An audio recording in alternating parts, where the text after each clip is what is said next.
This is Democracy Now!, democracynow.org, The War and Peace Report. I'm Amy Goodman. Outrage is mounting over deplorable and dangerous conditions for migrant children being jailed in detention facilities along the U.S.-Mexico border, following a shocking Associated Press report late last week revealing at least 250 infants, children, and teenagers have been locked up for nearly a month without adequate food, water, or sanitation at a Border Patrol station near El Paso, Texas. Lawyers who visited the facility in Clint, Texas, described a scene of chaos and sickness, with children unable to shower or change into clean clothes for weeks on end. The children have been reportedly fed uncooked frozen food or rice, and young children are being forced to care for infants and toddlers. One local lawyer said a sick 2-year-old boy was being treated by 3 girls between the ages of 10 and 15 because no one else was helping him. Attorney Holly Cooper said, quote, "In my 22 years of doing visits with children in detention, I have never heard of this level of inhumanity," she said. This report came the same week the Trump administration argued in federal court the government's not required to provide toothbrushes, soap, or beds to children detained at the border. And as other reports found similarly squalid conditions at a number of immigration jails. Lawyers who visited detained migrants at a processing center near McAllen, Texas, reported migrants, including young mothers and children, were jailed in unsanitary conditions, sometimes being forced to sleep outside due to overcrowding. For more, we go to Los Angeles, where we're joined by Warren Binford, a lawyer who interviewed children detained at the Clint, Texas facility. She's a law professor at Willamette University, director of its clinical law program. Welcome to Democracy Now! It's great to have you with us, Warren Binford. Can you describe why you went to Clint and what you found there? Describe your interviews with the children. Well, basically, we went there because on an almost monthly basis, we are learning that children are dying in Border Patrol facilities all along the border, and we're trying to figure out what exactly is going on down there. So we sent a team of attorneys, doctors, interpreters to meet with the children and find out about the conditions in which they are being kept.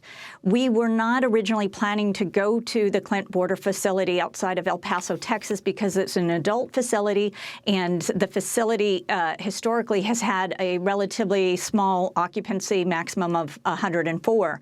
However, we received reports last week that children appeared to be moving to this facility, and so what we did was we added it to our list of visits, and when we got there on Monday morning, we were immediately given a roster showing that there were over 350 children at this facility. And then when we scanned the roster, we were taken aback by the number of very young children at this facility. There were over 100 young children who were being kept there, and so we immediately asked the guards to start to bring us the youngest children and also the children who had been there the longest. We also saw that there were about a half a dozen child mothers and their infants, and so we asked the guards to also bring us those children.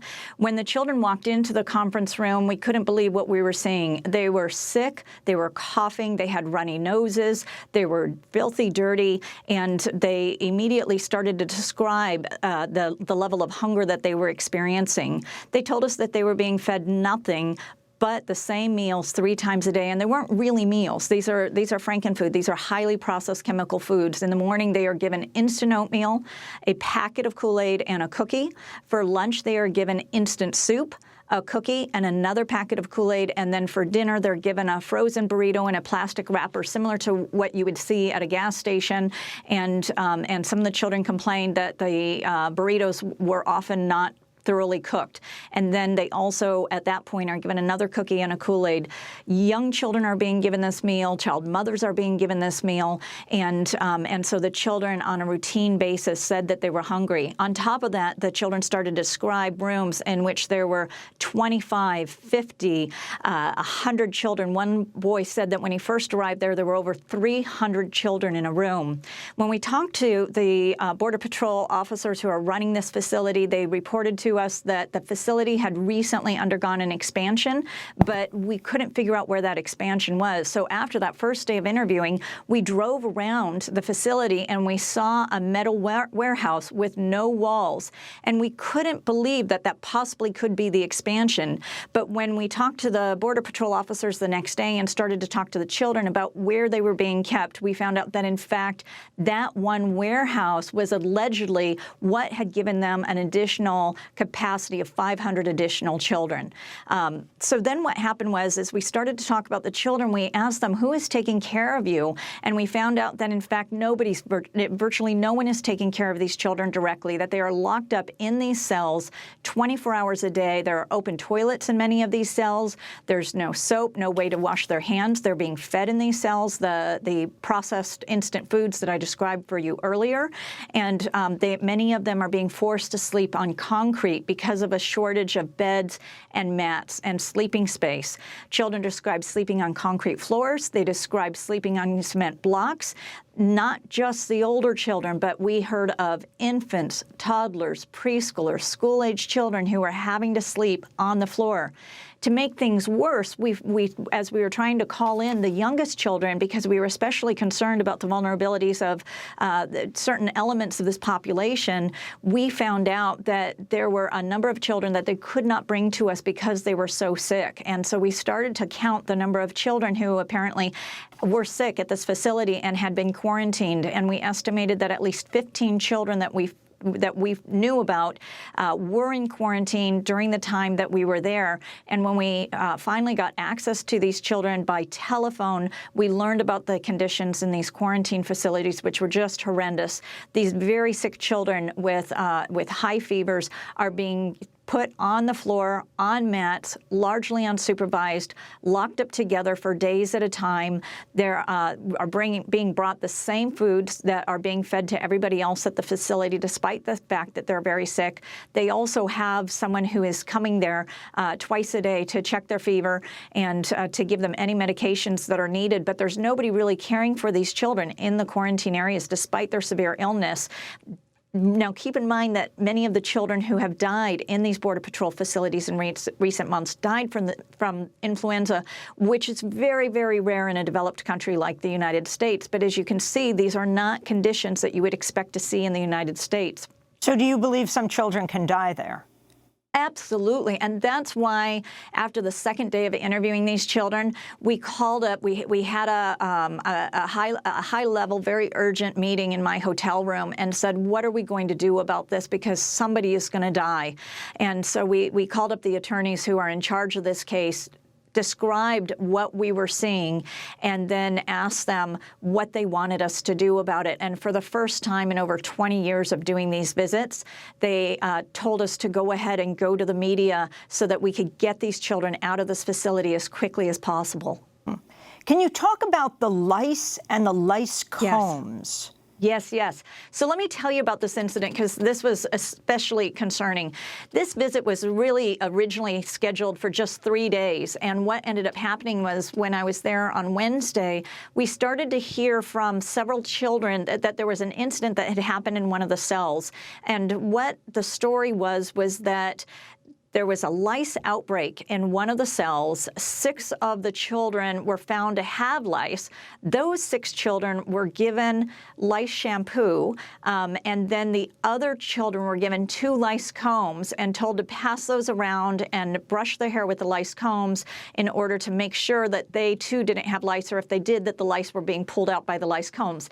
Now, sharing lice combs, we all know, is something you never do with a lice infestation, but this is in fact what happened. But then the story gets worse, because one of the little kids lost the comb, and the guards hit the roof. They yelled at the children and berated the children. They scared the children. They made the children cry, and then they took out all of the children's bedding. They took out the mats. They took out the blankets and told them that as punishment for losing that comb, that they were going to have to sleep on the concrete that night. We could not believe that the guards really were going to do what they had threatened to the children that they would do. And so we arranged to come back the next day specifically to interview those children and find out if they had been made to sleep on the floor floor last night, or if it was just an empty threat meant to scare the children. And in fact, we heard from multiple children that they, in fact, were forced to sleep on the floor that night in this cold cell, you know, on the cold concrete.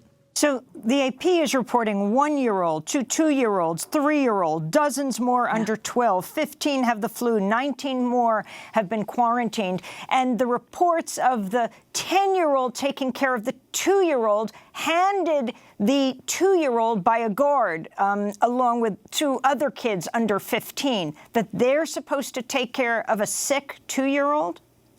Yes, we saw multiple children, and not just the tweens and the teens taking care of young children. We saw school-age children, 7 and 8 years old, who were trying to take care of the toddlers and the preschoolers, for the school-age children, the ones who were about 7 and 8. There was one especially concerning little girl who had not showered or had her hair shampooed in so long that literally the hair on the back of her head was matted.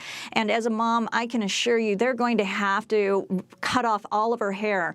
When I saw the matting on her hair, I was so deeply concerned that I immediately went to the guards and said, you need to give this little girl a bath. You need to give her shampoo her hair. You need to put conditioner in there and detangler. You have to get this matting out of her hair. Otherwise, her whole head will have to be shaven. And so I came back the next day and asked if she had been given a bath and her hair shampooed, and I was assured that she had been. So I then called her and asked to see her, and when she was brought to me, she looked just as dirty. Her hair was just as matted as it was the day before. And so I called in one of the girls who had been helping to take care of her, and I said, tell me what's happening, because I'm being told by the guards that she had a shower yesterday or a bath, and she obviously hasn't. And that little girl, who was about, I'd say probably 13, 14 years old, she told me that there was a 7 or 8-year-old girl who was taking care of this little 4-year-old girl the day before, and was unable to persuade her to take a shower. And so they marked this dirty little 4-year-old girl off as having been given a shower when in fact she had not been showered at all, because they had left it up to a 7 or 8-year-old to do this, massive job of trying to detangle this little girl's matted hair. It was outrageous. Professor Binford, where are these children coming from? Why are they separated from their parents? Where are their parents? So about half the children have parents in the United States. So as we started to interview the children, we asked them where their parents were. We asked them if they had their parents' telephone number. And most of the children have parents in the United States. Most of the children that I interviewed have children in the United States. And they had their parents' number either memorized or written on a bracelet around their arms or tucked into a piece of paper in their jacket. And so we asked them if they'd like to speak to their parents, if they had spoken to their parents. And many of these children had not spoken to their parents. And many of these children who had spoken to their parents had only spoken to them once. So what we did was we got the parents on the phone and started to find out what had happened. And many of these children are coming from Central America, particularly the Northern Triangle, which is El Salvador, Nicaragua, and Honduras. And they came to the United States with relatives. This might be a parent, but it might be the entire family. We had one little girl who was separated from her mother, her father, and her younger sibling. We had many children who had been separated from older siblings who are young adults. We had children who were separated from aunts and uncles and cousins. And then what's happening is they are being reclassified as unaccompanied children, even though they came across with relatives and have parents in the United States. Over 50% of these children last year were placed with their parents in the United States. Another 20-something% were placed with other family members in the United States, and an additional approximately 15% were placed with other adults who are authorized by the parents to take care of them. So it's really a very small percentage, about 12% of the children that we meet with in these facilities who actually need to be in government custody. Every other child can be put on an airplane to their parents, or their parents are willing to come and get them. We repeatedly talked to the parents who said, tell me where I need to send the money to bring my daughter to me, to bring my son to me. They are able to take care of their children. They want to take care of their children. The only thing that's standing between these children and their parents is the U.S. government. And I've described for you the horrendous conditions in which the U.S. government is keeping these children. What is the Trump outrageous. administration telling you?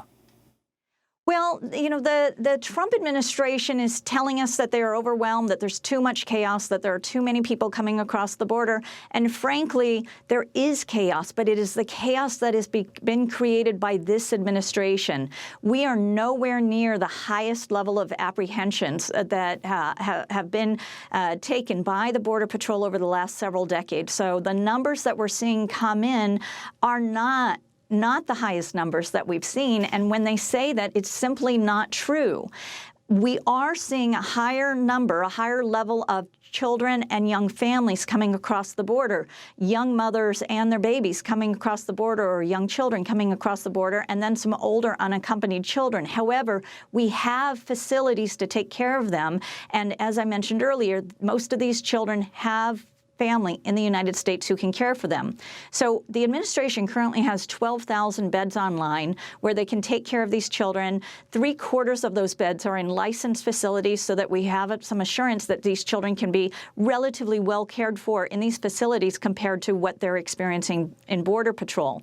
We currently have approximately 2,000 empty beds in those facilities, and children only need to be in those facilities for a few days, no more than 20 days. So if the administration would simply manage the resources it has, it can move these children in and out of Border Patrol facilities in a matter of hours, in and out of the Office of Refugee Resettlement beds, you know, those facilities in a matter of days. No more than 20 days is what's allowed by law, and into the homes with their families, where it will cost the taxpayer no money to take care of these children. Keep in mind that these facilities that the administration has set up for these kids is costing the American taxpayer $775 a day, which is an outrageous amount of money for us. Yes, per kid, which is an outrageous amount of money when these children have family in the United States that want to take care of them and are ready to take care of them. All we have to do is let the parents and their families have these children back. Is the Trump administration, we just have 30 seconds, breaking the law? For example, the Flores Agreement. Yes.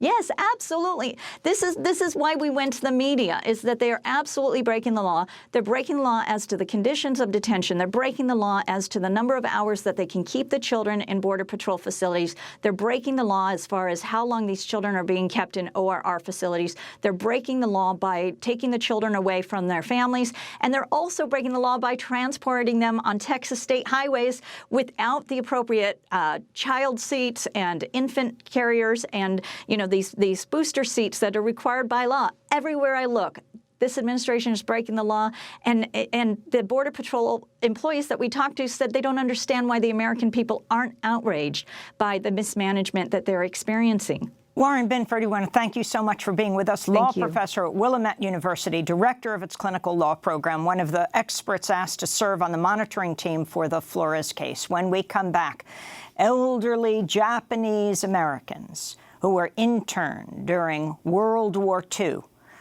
go back to one of those camps in Oklahoma, what they call concentration camps, incarceration camps, because the Trump administration plans to put hundreds of migrant children there. Stay with us.